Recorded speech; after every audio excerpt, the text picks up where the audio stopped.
Apa yang mendorong sejumlah sivitas akademika menyampaikan kritikan kepada Presiden Jokowi? Kita berbincang dengan Hasrullah, dosen FISIP Universitas Hasanuddin, dan Sulistiowati Rianto, Guru Besar Antropologi Hukum Universitas Indonesia. Selamat malam Pak Hasrullah, Prof. Sulis. Selamat malam, Mbak Priska. Selamat malam, kami juga sudah mengundang tenaga ahli utama KSP, Johannes Joko, yang tadi mengonfirmasi hadir namun berhalangan karena ada agenda lain. Saya ke Prof. Sulis dulu, apa yang mendorong tadi Sivitas Akademika UI lantang sekali bersuara bahkan menyerukan semua perguruan tinggi untuk ikut bergerak mengawasi pemilu? Terima kasih. Gerakan universitas yang terdiri dari para guru besar dan dosen-dosen itu adalah gerakan moral, bukan gerakan politik. Jadi, sesuai dengan mandat kami sebagai ilmuwan, maka kami tidak hanya berada di laboratorium, ruang-ruang kelas, dan ruang-ruang seminar saja, tetapi kami memiliki mandat yang besar, tanggung jawab yang besar agar keberadaan kami dan ilmu kami bermanfaat bagi masyarakat dan bagi bangsa. Oleh karena itu, ketika di masyarakat ada persoalan-persoalan yang begini genting, kami menganggapnya ini sudah sangat genting, dan selalu kaitannya adalah dengan pemilihan umum, pergantian penguasa, dan kami melihat, semua orang melihat apa yang terjadi, kecurangan-kecurangan yang begitu masif, maka kami memutuskan diri untuk ikut bersuara sebagai tanggung jawab moral kami. Bahkan tadi keras sekali pernyataan saat deklarasi kebangsaan, hancurnya tatanan hukum dan demokrasi. Bagaimana menggambarkan situasi ini, Prof. Sulis? Karena terutama sejak revisi Undang-Undang KPK, ya, KPK dilemahkan, lalu ada banyak produk-produk legislasi dan hukum yang tidak mengakomodasi kepentingan-kepentingan masyarakat, tetapi kepentingan-kepentingan kaum elit. Lalu yang terakhir itu adalah putusan Mahkamah Konstitusi yang tidak bisa diganggu-gugat lagi, meskipun MK mengatakan itu cacat etika secara berat. Itu membuat kami merasa perjuangan 1998 yang melahirkan banyak sekali lembaga-lembaga sebagai perluasan dari trias politika, tidak hanya 3 sekarang jadi banyak. Nah, terutama KPK dan MK itu menjadi lembaga-lembaga yang tidak ada giginya lagi, sangat dilemahkan, beserta orang-orang di dalamnya juga, sampai ada keputusan-putusan yang nepotisme semacam itu. Dan kita lihat ketua KPK juga bermasalah. Baik, kalau dari Pak Hasrullah, apa keresahan utamanya? Jadi sebenarnya kalau kita lihat gerakan reformasi itu juga terpanggil universitas untuk melakukan, salah satu adalah kontrol sosial. Karena berfungsinya masyarakat madani dan orang-orang kampus, intelektual, itu tidak ada kata lain untuk menyuarakan kebaikan untuk pemerintahan gitu. Nah, sekarang kelihatan sekali tata kelola pemerintahan dan serta kehidupan demokrasi ada sesuatu yang menyebabkan ada yang hilang gitu.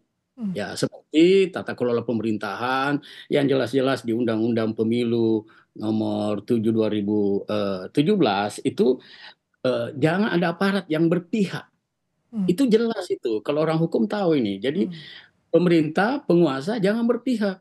Nah, ada beberapa statement-statement pemerintah kita yang memungkinkan ASN, lembaga-lembaga negara yang ikut. Sebenarnya berarti kita mengkhianati reformasi gitu. Dan gerakan-gerakan kampus itu sebenarnya adalah gerakan moral seperti yang dikatakan Prof. Sulis tadi. Yang lebih penting lagi selain kontrol sosial adalah kita terpanggil bahwa demokrasi yang kita bangun selama reformasi mestinya cenderung naik, Bu. Prof ya, ini cenderung turun gitu. Memang pemerintahan pertama Jokowi itu kelihatan personal branding dan ada beberapa yang cukup mengagetkan kita. Tapi di periode kedua, terutama di akhir jabatan ini, ada beberapa hal yang kita merasa orang kampus kok mengangkangi hukum gitu. Ya. Persoalan umur, wakil presiden, Baik. kemudian kepantasan-kepantasan yang harus dia lakukan, saya anggap melihat bahwa kampus harus berbicara. Ya. Dan alhamdulillah ya, dari Sumatera, Jawa, Sulawesi, dari Ternate itu sudah, ini takut saya ini kalau tidak diperbaiki dalam waktu dekat. Hmm. Jadi presiden tidak bilang terima kasih, silakan kritik, nggak bisa bilang begitu. Baik. Milik rakyat ini adalah milik pemerintah Indonesia, ini milik rakyat gitu, bukan. Baik. Ah, Nah, ya, silakan. tetap pada koridor demokrasi seperti tuntutan yang disampaikan dari Unhas ini, apa yang bisa dilakukan dan bagaimana langkah Presiden Jokowi yang diharapkan kalau dari Civitas Akademika dengan masifnya tuntutan dan deklarasi petisi yang disuarakan, Akademika yang menyampaikan kritik kepada pemerintah jelang pemilu ini masih bersama dengan Pak Hasrullah, dosen FISIP Universitas Hasanuddin, dan Prof. Sulistiowati Irianto, Guru Besar Antropologi Hukum Universitas Indonesia. Tadi Pak Hasrullah, Prof. Suli sudah menggambarkan bagaimana kekecewaan dan apa yang diharapkan.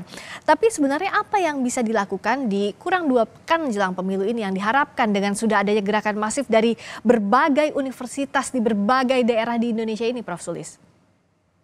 Terima kasih. Sebenarnya para dosen di seluruh Indonesia itu adalah orang-orang yang diam.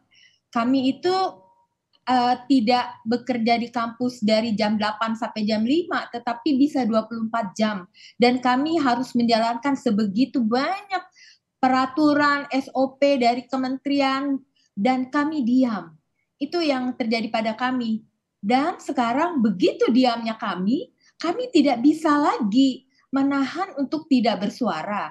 Dan kalau ditanya apa gerakan yang lebih konkret lagi, karena kami itu bukan gerakan politik dan kami tidak punya tangan untuk masuk mengintervensi struktur-struktur kekuasaan, maka yang bisa kami lakukan adalah bersuara dan bersuara, semakin keras dan semakin keras, sambil berharap bahwa mereka yang punya otoritas politik, teman-teman di parlemen, itulah yang harus mengambil peran, apalagi yang harus mereka lakukan di dalam menyikapi situasi ini. Jangan diam-diam saja dan sibuk dengan caleg, apa itu namanya, calon legislatif yang berkampanye dan lain-lain itu. Gitu. Oke, kalau Pak Hasrullah tadi bilang, kalau ini dibiarkan tidak ada respons yang memuaskan dari sisi pemerintah, penyelenggara negara dan penyelenggara pemilu, ini bisa jadi gerakan lebih besar lagi. Bagaimana menilainya bahwa respons pemerintah sudah menanggapi dengan baik apa yang jadi tuntutan Civitas Akademika ini, Pak Hasrullah?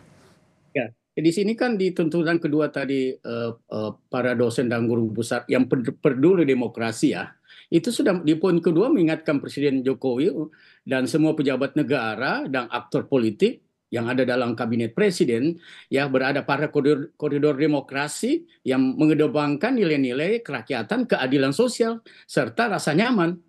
Jadi jangan mempertontonkan dramaturgi yang sifatnya hanya persuasi tapi sangat mengganggu kita punya kenyamanan dalam berdemokrasi. Harus kembali ke pasal 7 pasal 7 tahun 2017. Jadi kita tarik ASN, TNI, polisi, ya itu harus tetap di koridor peranannya masing-masing. Kalau diizinkan ikut kampanye atau apa, ini kan merugikan, akan terjadi bentrok, dan itu sudah tidak bisa merubah undang-undang dengan pernyataan. Ya, saya kira begitu Bu Sulit. Yang lebih penting lagi, yang kita harus terima pil pahit ini, apalagi gerakan ini tidak hanya di Jakarta. Ini yang saya mau beritahu. Tahu Al-Khairun itu Ternate loh, jauh dari pusaran kekuasaan. Kemudian Musamus, Unhas dari Makassar, kemudian bahkan di Jawa Universitas Islam Yogyakarta UGM ini sebenarnya harus cepat ini. Dan kalau mau bagus adalah menempatkan presiden dan aparat kabinet on the track terhadap undang-undang pemilu gitu. Jangan melanggar, karena pasti walaupun sudah pemilu, kalau terjadi kecurangan, ini saya dapat informasi dari beberapa sosial media, itu ada 77 indikator tanda pelanggaran di pemilu, tapi kita belum bergerak gitu. Tapi saya menganggap siapapun, jadi kalau memang Presiden kita secara legowo bahwa akan melaksanakan undang-undang pemilu on the track, ya tidak mencampurkan kepentingan pribadi dengan kepentingan nasional, dan saya kira akan memberi respon yang luar biasa. Makanya saya berharap ini menjadi warning buat kita, kalau sampai 2-3 hari ke depan itu akan menimbulkan opini publik yang bisa menggelinding sewaktu-waktu gitu. Jadi juga harus disadari. Jadi kekuatan media sosial itu tidak seperti dulu lagi, tapi ini sangat perkasa, the powerful media sosial, apalagi dengan cara-cara seperti itu. Walaupun kami, tanda kutip ya, tidak diberikan kesempatan untuk berbicara secara lugas di kampus, tapi perkumpulan teman-teman seperti itu akan memberi suara yang tegas, yang jelas. Kemudian tidak ada tujuan kami. Kami ingin melihat Indonesia negara demokrasi yang baik, aman, dan tertib. Ini gerakan moral ya. Terakhir Prof. Sulis, apa yang jadi tolok ukur bahwa respons Presiden Jokowi dianggap memuaskan dan bisa dipercaya pemilu ini? Kalau Pak Presiden penyelenggara negara menghentikan politik uang, terutama yang kita lihat dengan kasat mata itu adalah pembagian bansos di mana-mana untuk membeli suara rakyat. Mengatakannya bahwa itu adalah memang sudah ada di anggaran untuk menolong rakyat miskin, tetapi kita tidak bisa menutup mata bahwa itu sebenarnya adalah mereka sedang membeli suara rakyat, dan itu sangat melecehkan keindonesiaan kita, bangsa kita sendiri. Ingatlah itu. Kita harapkan pemilu yang langsung, umum, bebas rahasia, jujur dan adil, dan diawasi oleh semua pihak, termasuk sivitas akademika yang menyuarakan dengan lantang kegelisahannya. Terima kasih Prof. Sulistiowati Irianto, Guru Besar Antropologi Hukum Universitas Indonesia. Terima kasih Pak Hasrullah, dosen FISIP Universitas Hasanuddin, atas waktunya di Sapa Indonesia Malam. Dan kami juga sudah mengundang tenaga ahli utama KSP dan bersedia hadir, namun ada berhalangan hadir ketika hendak berdialog. Terima kasih atas waktunya sekali lagi Prof. Sulis dan juga Pak Hasrullah.